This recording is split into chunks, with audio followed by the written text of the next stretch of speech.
Hi, this is Galit Goldfarb. Thank you very much for joining me today. Today I'm going to be talking about inflammation and how to manage it naturally. Inflammation is a mechanical defense mechanism that the human body has. It occurs when our immune system realizes that some irritants or pathogens or damaged cells are causing some problems. And as a result, our immune system begins the healing process with acute inflammation, typically occurring as a response to tissue repair. Now, even though inflammation is often very uncomfortable, it still represents a sign that our body is healing itself. The common signs of inflammation include heat, the area is hot, redness, swelling, pain, and often loss of natural function. Now, severe inflammation will also be seen in blood test results as an increased number of immune cells and C-reactive protein levels.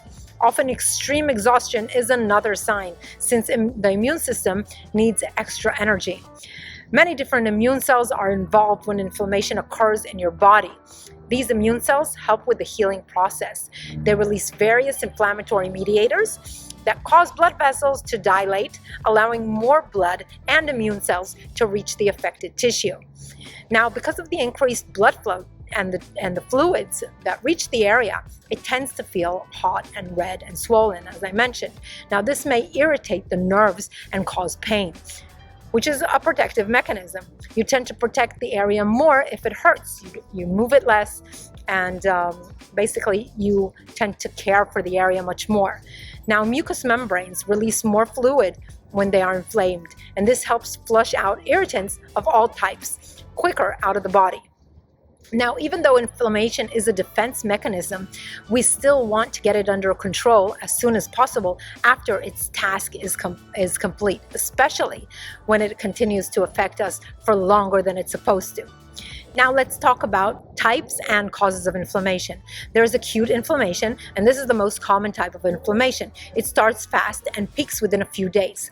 Acute inflammation is quick and short-term, and it's a response to tissue damage or microbial invasion or exposure to toxins, with only localized effects usually. When the body heals itself, the inflammation is gone. Subacute inflammation is when the inflammation lasts a little bit longer, often due to some of the consequences of acute inflammation, but it is limited to 6 weeks. Chronic inflammation, the more problematic and dangerous type of inflammation, is long-term. Chronic inflammation lasts months and even years. Now, chronic inflammation is a persistent condition that can lead to tissue destruction. Chronic inflammation is the most significant cause of death globally because of the disease state it promotes, including heart disease, some forms of cancer, allergies, diabetes, joint disorders, and lung diseases. Once chronic inflammation begins, the composition of white blood cells changes, and the neutrophils are replaced with the immune system macrophages and lymphocytes, which produce inflammatory mediators, which you can determine through a simple blood test. These inflammatory mediators lead to tissue damage and the consequences of it. Now, chronic inflammation usually occurs when there is recurrent episodes of acute inflammation in the same area, or the pathogen is not eliminated properly, or there is ongoing exposure to a toxin, but at low but consistent levels. Also, there may be too many free radicals from different sources in the same area, and there may be an autoimmune or autoinflammatory disease that's going on. There are risk factors for chronic inflammation, including stress, inadequate and irregular sleep patterns, smoking, being overweight, aging, and faulty eating habits. These may lead to pain, chronic fatigue, sleep disturbances, depression, insomnia, digestive disorders, and weight issues, and poor immunity. So let's talk about how to heal from inflammation. Besides medications, opting for a holistic approach that provides a healthier diet and lifestyle habits will best care for your well-being. Since we know that lifestyle is a crucial factor causing almost all chronic degenerative diseases, the following tips are some of the most effective ways to prevent chronic inflammation. Number one is, of course, diet. Certain foods can create strong effects on the inflammatory pathways in our bodies. When talking about anti-inflammatory diet, it needs to primarily consist of healthy foods that are plant-based, rich in whole carbohydrates and healthy fats. packed with phytonutrients. These foods are also naturally maintain a stable glycemic response, which is also anti-inflammatory in and of itself. Foods that have anti-inflammatory properties include fresh fruits and vegetables, particularly leafy green vegetables and berries. These are the basis of any anti-inflammatory diet. These foods are rich in antioxidant flavonoids and phytonutrients and protect against inflammation and help the body heal fast, and they boost immune function, and also that's why they reduce inflammation. In general, foods also rich in fiber are very important. They are associated with lower levels of inflammation. You want to consume fiber-rich foods such as whole grains of any type, lentils, beans, peas. All these have also a low glycemic index, which is anti-inflammatory. Mung beans are particularly rich in flavonoids and potent anti-inflammatory foods. You also want to consume foods rich in plant-based omega-3 fatty acids, including flax, chia, hemp seeds, also tofu, Brussels sprouts, walnuts. Omega-3 fatty acids are anti-inflammatory and have antioxidant activities. These healthy fats play a role in regulating the body's inflammatory processes and can help control the pain related to inflammation by reducing levels of inflammatory mediators. You also want to drink fresh, clean water that's rich in nutrients. You may also drink, for example, mineral water is rich in minerals, rich in nutrients, and clean. You may also drink green tea, which is rich in polyphenols associated with reducing inflammation. You also want to avoid certain foods. For example, carbohydrate-rich foods with a high glycemic index. These are related to inflammatory diseases, including heart disease, type 2 diabetes. These foods include all refined carbohydrates, such as white grains, fruit shakes, and processed foods, of course. You also want to limit your consumption of sugar-rich foods, which are inflammatory. Sweetened beverages, refined sugar, and high fructose corn syrup are all inflammation-promoting foods. You also want to avoid fat-rich processed and packaged foods that are rich in trans fats from your diet. You want to remove them. You also want to reduce saturated fats from animal products. Also, animal products naturally have small amounts of trans fats. These foods have components that, when consumed, trigger or worsen inflammation. You can see my video on trimethylamine oxide for more information. Also, I have a video on endotoxins that you may wish to look into. Now, also alcohol, when consumed regularly, even wine, leads to nutrient deficiencies and free radical damage, leading to inflammation. So you want to avoid that. Now, also supplements. Sesame seeds have been shown to reduce the production of inflammatory mediators, and I recommend consuming 1 tablespoon of whole sesame seed paste once a day when you need to reduce inflammation. Also, curcumin, found in turmeric. It's a potent anti-inflammatory agent, and I recommend buying this root and consuming small pieces of it throughout the day. You may also take curcumin through supplements. Check for a supplement that has piperine in it to support the uptake of curcumin into your body. Also, magnesium has anti-inflammatory potential. I recommend taking 200 milligrams of magnesium citrate in the evenings. It'll also help you sleep better and also helps lower inflammatory activity. Now, vitamin D also has an anti-inflammatory activity.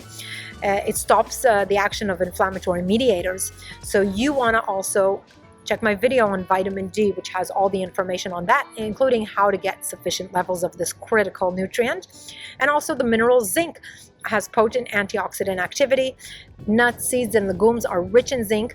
However, if you do not think you're getting sufficient levels of this mineral in your diet, I recommend supplementing with zinc sulfate 5 times a week, 4 to 5 times a week, about 10 milligrams. You may drink it with a cup of tea or with your cup of water. Zinc sulfate really doesn't have a taste. Now, also garlic has strong anti-inflammatory therapeutic potential. I recommend adding garlic to your foods and even to your sandwiches. Live garlic slices, it's amazing, especially if you're not going out on any important meeting, then you can consume it, and for its wealth of nutrients. Now, also probiotics, especially bifidobacteria, lactobacillus, certain strains were found to be reduced in people with intestinal inflammation. So when these microbes are present, they reduce inflammation and they reduce C-reactive protein in your blood test results. So they have a strong anti-inflammatory potential. Also, herbal tea preparations, including lemon balm, licorice root, olive leaf, peppermint, cat's claw. These you can make these into teas and actually replace a glass of water that you need to drink throughout the day with these herbal teas. Throughout the day, just make sure you don't add any sugar. Now, lifestyle choices, you want to follow the ideal diet for humans, the diet plan to ensure you're feeding yourself with the right foods, which will lead you to achieve your ideal weight with time. You will have less visceral fat, and when you're overweight, you just have more visceral fat, which releases inflammatory mediators that cause ongoing low-grade systemic inflammation. You want to ensure your belly fat is at a minimum, which you can only achieve through a low inflammatory diet. You can also watch my video on visceral fat. I've made a video on that as well. Also, regular exercise helps prevent falls and injuries and improve stability and flexibility, which all prevent inflammation as they prevent injuries. Also, exercise helps reduce fat mass and fat tissue, contributing to lowering the inflammation in your body.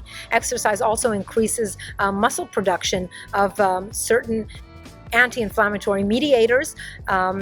However, too much exercise will actually lead to inflammation and decreased immune function. So you have to get it right.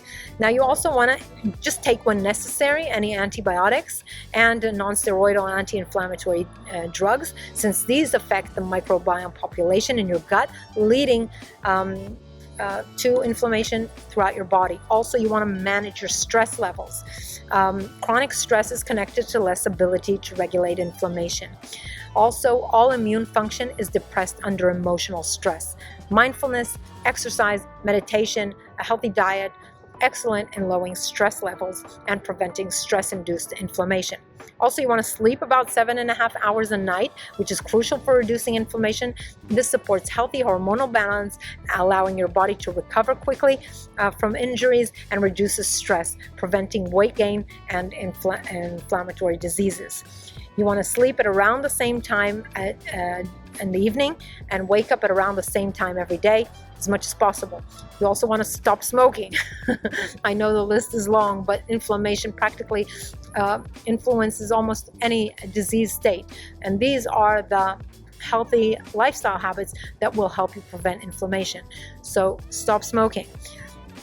Further to the fact that tobacco depresses the immune function, leading to chronic inflammation, the toxins in cigarettes actually lead to oxidative damage, leading to ongoing inflammation. So long as you're smoking, your body is going to be inflamed. So to conclude, eating healthy, living healthy habits are the keys to reducing inflammation, yielding better health and improved well-being. I hope you liked this video. If you did, please give it a thumbs up. Please also subscribe to my channel and visit my website, thegorilladiet.com, to help you move your health and wellness to a better place, help you lose weight, help you achieve all of your health goals. Thank you very much for joining.